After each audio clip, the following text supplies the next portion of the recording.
नमस्कार, मैं हूं अधिनाथ झा और जी मीडिया की पूरी टीम आज गंगा में जो बाढ़ के हालात हैं उसका जायज़ा लेने के लिए हम निकले हैं। भागलपुर के खीरनी घाट से उन गांवों की ओर हम जा रहे हैं जो सबसे अधिक बाढ़ प्रभावित है, जहां गंगा का गुस्सा बरपा है। हम उसका जायज़ा लेने के लिए निकल चुके हैं। हमारे साथ एसडीआरएफ की टीम है और हम जानेंगे कि इस घड़ी में, इस मुसीबत में लोगों को किस तरह से रेस्क्यू किया जा रहा है, लोगों के हालात किस कदर हैं, गंगा का गुस्सा किस कदर यहाँ बरपा है। आज हम जानने की कोशिश करेंगे।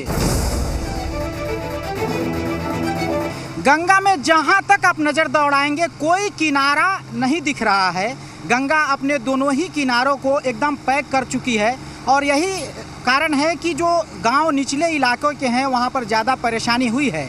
पटना में पानी कमा है तो भागलपुर में बढ़ा है, क्योंकि गंगा का फ्लो ऐसे ही है, वहाँ डिस्चार्ज हुआ है, यहाँ पर समस्या ज़्यादा बढ़ गई है। पिछले करीब एक हफ्ते से भागलपुर इलाके की और इधर के 5-7 जिलों की हालत ज़्यादा ख़राब है। हमारे साथ एसडीआरएफ टीम के कंपनी कमांडर गणेश ओझा हैं, जो हमें बताएंगे कि उन्हें किस तरह की मुसीबतों का सामना इस इलाकों में रेस्क्यू करते हुए करना पड़ता है और आखिर गंगा इतनी क्यों गुस्से में आ गई कि लोगों को निगल लेना चाहती है। गणेश जी, आखिर बाढ़ के ये हालात अचानक से क्यों हो गए? देखिए, पहले तो हम जी न्यूज़ बिहार झारखंड को धन्यवाद करते हैं। साथ साथ में बाढ़ एक प्राकृतिक आपदा है, इसको रोका नहीं जा सकता है और इसे बचाव ज़रूर किया जा सकता है, क्योंकि जो लोग, हम यही कहेंगे जी न्यूज़ मीडिया के माध्यम से कि आपदा की घड़ी में एक दूसरे को मदद करें, इसी को मानवता कहते हैं। और साथ साथ में हम जी मीडिया के माध्यम से ही मैं पूरे देशवासियों को कहना चाहता हूं कि आपदा की घड़ी में मदद करे उसे इंसान कहते हैं। आपदा की घड़ी में जो मदद करे उसी को इंसान कहते हैं। आपदा की घड़ी में जो मदद न करे उसको शैतान कहते हैं। जो कश्तियों से टकराए उसे तूफान कहते हैं और जो तूफानों से टकराए उसे एसडीआरएफ और एनडीआरएफ के जवान कहते हैं। बहुत शानदार, आप ऐसा कर भी रहे हैं, लोगों को बचा रहे हैं। हम जिस बोट पर हैं इसकी क्षमता क्या है? आप कितने लोगों को एक साथ रेस्क्यू कर सकते हैं, इस पर बैठा सकते हैं? इसमें लगभग 12 से 15 व्यक्ति को, छोटा छोटा बच्चा तो हो तो 16-17 तक लेकर के इसे 12 व्यक्ति एडल्ट्स को हम लोग रेस्क्यू कर सकते हैं और 12 क्विंटल तक ले हम लोग सामान को एक दूसरे जगह पहुंचाते हैं और 12 से 15 आदमी को लेकर के हम लोग सही सलामत में उनको ऊंचे स्थान पर पहुंचाते हैं। क्या गंगा किनारे के सभी गांव इधर जलमग्न हैं, इस तरह के ही हालात हैं? और आप हाल के दिनों में कोई ऐसा रेस्क्यू ऑपरेशन चलाए हों, उस बारे में?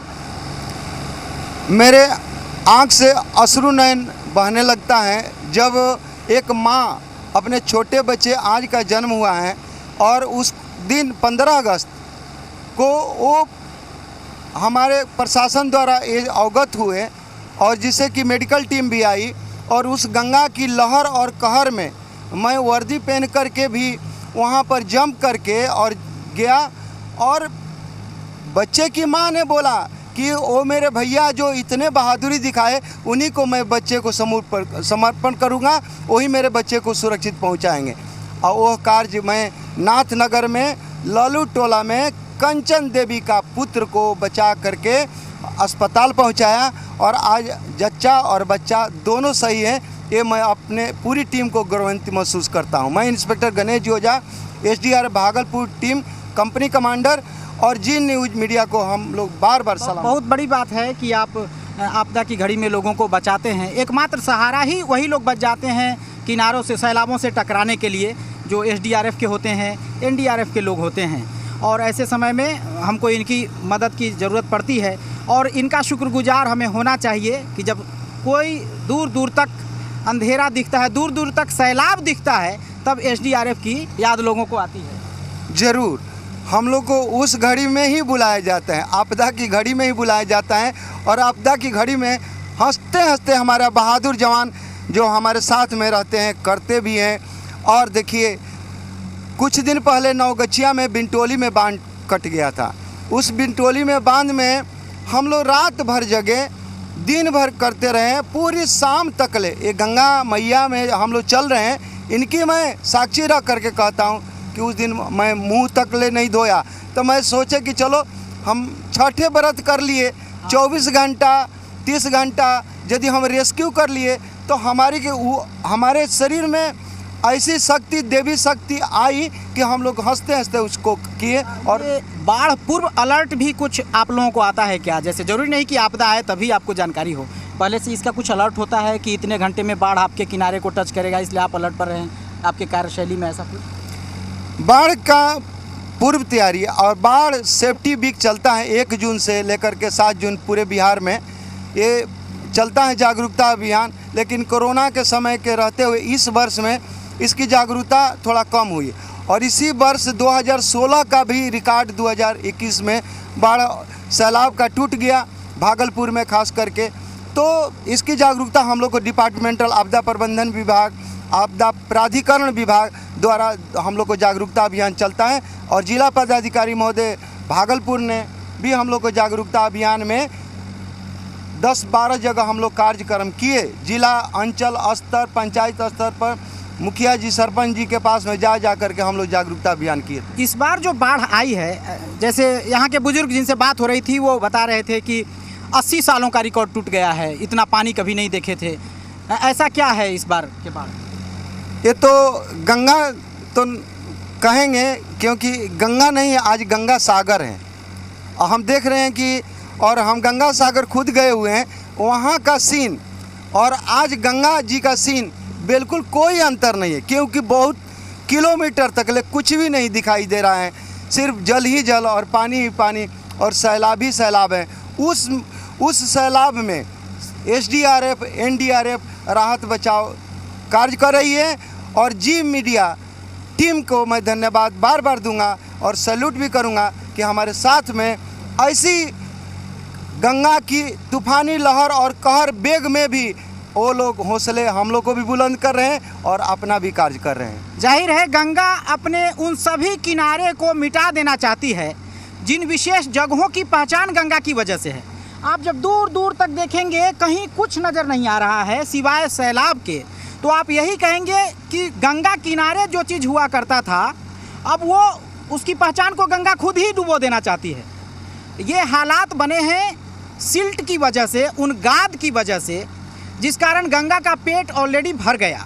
जो पानी आसानी से गंगा अपने पेट में लेकर गंगा सागर तक छोड़ देती थी, उस पानी को आज उसे किनारे के बाहर उन लोगों के पास ही पहुंचाना पड़ रहा है जिनकी वजह से गाद और सिल्ट बढ़ा है। ये सिल्ट हमारे सर राजेश सर हमारे साथ हैं, हम लोगों से अभी बात हो रही थी तो यही हो रहा था कि ये विषम परिस्थिति इन गाद की वजह से बना है।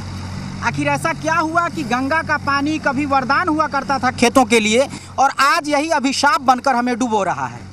देखिए, बहुत अच्छी बात कही है और जो तस्वीर हम देख रहे हैं भयानक है, क्योंकि आपने जिक्र भी किया कि जैसे ही हम लोग भागलपुर उतरे तो ये कहा गया कि जो 80-85 साल के बुज़ुर्ग हैं वो भी कह रहे हैं कि इतना पानी हमने नहीं देखा। हमें कुर्सेला का जब बांध टूटा था वो बाढ़ याद है 2016। हाँ, 2016 का जो भीषण बाढ़ आई थी, गंगा का लेवल बढ़ा था, वो भी याद है। लेकिन ये समस्या कहीं ना कहीं बांधों की वजह से है, जो पर्यावरणविद कहते हैं। अनुपम मिश्र बहुत अच्छी बात कहते थे कि जिन इलाकों में बाढ़ आती है वहाँ के लोगों को बाढ़ से उतनी दिक्कत नहीं होती, उनके लिए बाढ़ वरदान है। लेकिन दिक्कत वहाँ हो जाती है जिन नए इलाकों में पानी आता है और वो इलाके ना तो बाढ़ के लिए बने होते हैं, ना वहाँ के लोग उसके लिए तैयार होते हैं। तो इसलिए होता क्या है कि त्रासदी दिन दुनी रात चौगुनी बढ़ जाती है और तमाम तरह की तकलीफ़ें होती है, जिसका जिक्र गणेश ओझा जी यहाँ पर लगातार कर रहे हैं। तो हमें इन चीज़ों को समझना होगा, क्या वाकई बांध जो है वो अब कहीं ना कहीं शहरों के लिए ख़तरा हो गए हैं, या जो गाद की समस्या है बिना उसके, क्योंकि हर साल बाढ़ आती है, हर साल हम लोग इसी तरह की चर्चा करते हैं, खबरें दिखाते हैं और बात फिर ठंडे बस्ते में चली जाती है और अगले साल उस तारीख का इंतज़ार होने लगता है जब बाढ़ फिर से आए। तो कहीं ना कहीं इसके जड़ पर चोट करने की ज़रूरत है। पानी आएगा ही, वो अपने रास्ते को जाएगा, हमें उसके साथ रहना है, इस सच को स्वीकार करना होगा और कोशिश ये करनी होगी कि नए इलाके में पानी ना जाए। जल जीवन है तो इसके साथ जीना सीखना होगा। आप इससे हेट करके नहीं जी सकते हैं, बिल्कुल। आप इसके साथ रहना सीख लो। लेकिन अब यही है कि अब अतिरेक वर्षा और अधिक बाढ़ आने की वजह से जो हालात होते हैं वो आप इन घरों को देखकर समझ सकते हैं। ये सब शहरी बासिंदे हैं, शहर के बगल के गांव हैं और वहाँ के ये हालात हैं। तो सुदूर गांव में क्या होता होगा, जहाँ पर गंगा के को रोकने के लिए कोई छोटे मोटे रिंग बांध भी नहीं है, तो वहाँ तो सीधे गांव का गांव अभी जलमग्न हो गया है और सैकड़ों गांव में समस्या हो गई है। फिर उसके बाद में ज़रूरत पड़ती है एसडीआरएफ की और एनडीआरएफ की। इन घरों में जो ज़रूरत आपको पड़ती है शहर में, ये तो आप पूरा कर देते हैं, लेकिन गाँव में कहीं जाना होता है और रोड डिस्टर्ब होता है, तो आप कैसे वहाँ तक पहुँचते हैं? क्या आप जलमार्ग से जाते हैं या गाँव से, कैसे आप कर पाते हैं? हम लोग जल मार्ग द्वारा जो सुविधा आसान हो वो हम लोग अपनाते हैं। जल मार्ग से सुविधा आसान हो वो भी अपनाते हैं और कुछ ऐसे कर लेता हूँ कि कुछ जल मार्ग से टीमों को भेज देता हूँ, कुछ रोड से भेज देता हूँ, जिससे कि रेस्क्यू करने में भी आसान हो जाता है। जल मार्ग से जो घटनाएं हो जाती हैं वहाँ पर पहुँचने में बहुत आसान होता है, फिर तब तक दूसरी टीम रिकवर करती है। और मैं तो यही कहता हूँ कि जो भी गंगा के किनारे, यदि गंगा जान जाए कि गंगा मैया के गोद में आप घर बना रहे हैं, गंगा मैया के गोद में आप बड़ी बड़ी इमारतें बना रही है, तो गंगा मैया अपनी तो औकात बतला ही देगी ना कि आप कितने औकात में हैं। इसलिए गंगा मैया की औकात ना नापी जाए, आप घर गंगा मैया से थोड़ी सी दूरी पर बनाएं। ये परेशानी हमने खुद अर्जा है, खुद हासिल किया है। गंगा हमारे इलाके में नहीं आई है, हम गंगा के इलाके को जब बाधित कर देते हैं तो पानी है वो अपना रास्ता खोजेगा, और ये हालात इन वजहों से ही हुई है। बिल्कुल, देखिए ये जैसे कहते हैं ना कि शांत हो जा नर्मदे, तो शांत हो जा गंगे फ़िलहाल कहने की ज़रूरत है।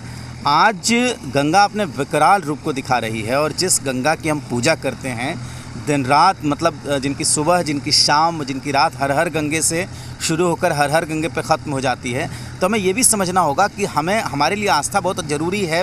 पूजा पाठ हम गंगा की करते हैं, बहुत अच्छी बात है, लेकिन क्या गंगा का जो ये गुस्सा है या जो गंगा में जो पानी आया है, क्या कहीं उसमें हमारा दोष तो नहीं है?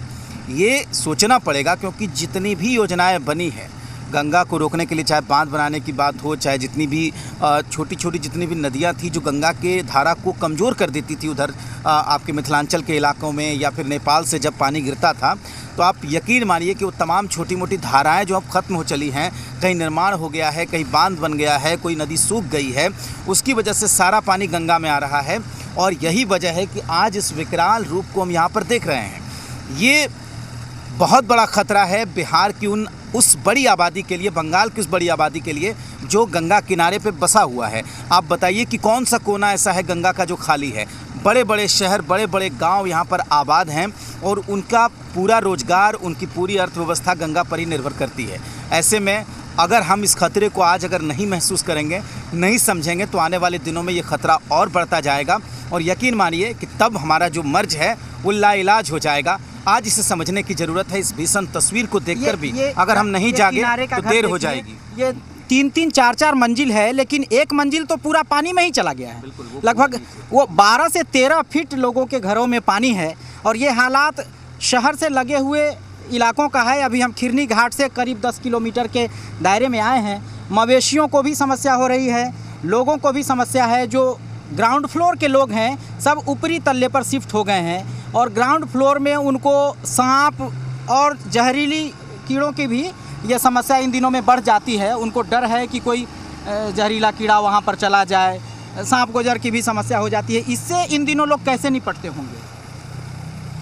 देखिए, मैं जी मीडिया बिहार झारखंड के माध्यम से सभी देशवासियों को बतलाना चाहता हूँ, खास करके बिहार वासियों को, कि अभी बाढ़ के टाइम पर 2 चीज़ प्रभावित करता है। एक तो ठनका, दूसरा सर्पदंश। दोनों ही बहुत इम्पोर्टेंट हैं। ठनके से भी प्रतिदिन लोग की मृत्यु होती है और सर्प से मृत्यु होती है। सर्पदंश बहुत ही ज़्यादा भयंकर स्थिति कर देता है, क्योंकि सर्पदंश जहाँ उनका भी घर जो है उजड़ जाता है। जिस तरह से मनुष्य का घर उजड़ जाता है, वो ऊंचे स्थान पर जाते हैं, वैसे ही सर्प भी ऊंचे स्थान पर और मानव के साथ में रहना चाहता है और वहीं पर आ करके जैसे ही टच होगा वो दंश कर लेता है। ऐसे स्थिति में चाहिए कि कभी भी यदि सर्पदंश करता है तो सीधे अस्पताल पहुंचना चाहिए। ओझा गुनी के चक्कर में बिल्कुल नहीं पड़ना चाहिए, ना ही किसी तांत्रिक के चक्कर में पड़ना चाहिए, ना ही किसी पीर बाबा के सही बात है। गणेश ओझा जी की राय माननी चाहिए, ओझा गुनी से बचना चाहिए, अंधविश्वास से बचना चाहिए। बाढ़ के दिनों में भी इलाज का वही तरीका है कि आप अस्पताल में जाएं, एंटीवेनम लगवाएं और जी जी जी जितनी जल्दी हो सके आप अस्पताल पहुंचें। जी जी। तो सर वहाँ पर क्योंकि भारत में मात्र सर्प जो विषैले हैं 500 प्रजातियाँ हैं सर्प, लेकिन सबसे नॉन पॉइजनिंग सर्प बहुत ज़्यादा हैं, 400 लगभग 90 हैं नॉन पॉइजनिंग। अब पॉइजनिंग सर्प हैं मात्र 10, किंग कोबरा, कोबरा, करईत, कमन करईत, रसल वाइपर, ये सब जो सर्प होता है काटने के बाद में ना ओझा गुनी बतला सकता है, ना तांत्रिक, ना पीर बाबा, ना मजार में जाने से कोई नहीं, दवाई और अस्पताल ही बचा सकते हैं। बस कहने का मतलब ये है कि बाढ़ अपने साथ कई सारी समस्याएं लाती हैं, केवल पानी से ही समस्या नहीं होती है। वर्षा जनित रोग हुआ या फिर कीड़ा मकोड़े जिसकी चर्चा हो रही थी, तो सर्पदंश वगैरह से भी बचने की ज़रूरत है। पहले तो बचने की ज़रूरत है, अगर कुछ ऐसा खुदा ना करे आप मुसीबत में पड़ते हैं तो बहुत जल्दी अस्पताल जाने की ज़रूरत है, ओझा गुनी के चक्कर में पड़ने की आवश्यकता नहीं है, अंधविश्वास से भागना है। वर्षा जनित रोगों का भी बढ़ जाता है आजकल प्रभाव, ऐसे में जो इलाके बाढ़ से घिरे होते हैं वहाँ पर हैजा और कई तरह के बीमारी फैलते हैं, उसको लेकर भी बहुत ज़्यादा सतर्क रहने की ज़रूरत होती है। बिल्कुल, देखिए ये एक साथ कई परेशानियों को लेकर आता है। फसलें डूब जाती हैं सबसे पहले परेशानी, मछुआरों का रोज़गार चला जाता है दूसरी परेशानी, कुछ लोग जिनकी जैसे कई यहाँ पर बूढ़ानाथ मंदिर है, कई दूसरे जगह पर यहाँ पर लोग आते हैं पूजा पाठ करने के लिए, उनका रोज़गार चला जाता है। तो एक बड़ी आबादी है जो गंगा पर ही निर्भर है बिल्कुल, और उनको ख़तरा हो जाता है। दूसरी ये बीमारियों का ख़तरा होता है, बीमारियों का ख़तरा कम है, जो कीड़े मकोड़े जहरीले सांप हैं उनका ख़तरा कम है। अंधविश्वास जो हावी हो जाता है इन चीज़ों पे वो बड़ा ख़तरा हो जाता है। वो इतना विकराल है, इस गंगा की लहरों से भी ज़्यादा विकराल अंधविश्वास इन इलाकों के लिए हो जाता है। और गणेश जी जो बता रहे थे, अगर इन बातों का आपने ख्याल रखा तो आप भी बच जाएंगे, सरकार के लिए भी आसानी होगी और इस पूरे इलाके के साथ साथ गंगा के लिए भी आसानी होगी। और जाहिर सी बात है इस मुसीबत को समझना पड़ेगा, इसे महसूस करना पड़ेगा, इस सच्चाई को स्वीकार करना पड़ेगा और इसके साथ साथ चलना पड़ेगा। अभी हम लोग गंगा के एकदम किनारे बने घरों के पास हैं, ये हिलोरें उनके दीवालों से टकरा रही हैं। गंगा कह रही है थोड़ा हटो, मुझे जगह दो, मेरे गोद में आकर घर बनाए हो तो कीमत देनी पड़ेगी। असल बात यही है, हम इनके रास्ते को जब रोकते हैं तब जाकर ये हमें परेशानियां होती हैं, वरना और भागलपुर शहर जो है वो गंगा की धड़कन को समझता है। जाहिर सी बात है कि उम्मीद यही की जा रही है कि गंगा का पानी कम होगा, ये साल बीत जाएगा, लेकिन अगले साल फिर ये तस्वीर ना देखनी पड़े, हमें इस बात की चिंता अभी से करनी पड़ेगी, नहीं तो फिर इसी तरह की तस्वीर सामने आएगी और हो सकता है कि इससे भी विकराल रूप में गंगा सामने आए। बाढ़ में असल ये होता है कि पूर्व तैयारी और पूर्ण तैयारी, और यही वजह है कि सरकार अप्रैल मई से ही तैयारियों में लग जाती है। अब वो ज़मीन पर किस तरह से उतरे, लोगों को कैसा लाभ मिले, ये तो एग्जीक्यूशन का मामला है। हम गंगा की गोद में हैं और ये दिखाने की कोशिश कर रहे हैं कि गंगा कितना विकराल रूप ले चुकी है, गंगा किनारे के लोगों को क्या क्या परेशानी हो रही है, और इन लोगों को देखकर आप सुदूर देहात के इलाके के लोगों की भी परेशानियों का अंदाज़ा लगा सकते हैं। अभी भी हालात वैसे ही बने हैं, बाढ़ का खतरा नहीं टला है, कहीं कहीं जलस्तर में कमी आई है, लेकिन अभी भी बाढ़ से लोगों की परेशानी बनी हुई है। सहयोगी शिवशंकर यादव के साथ अधिनाथ झा, जी मीडिया, भागलपुर।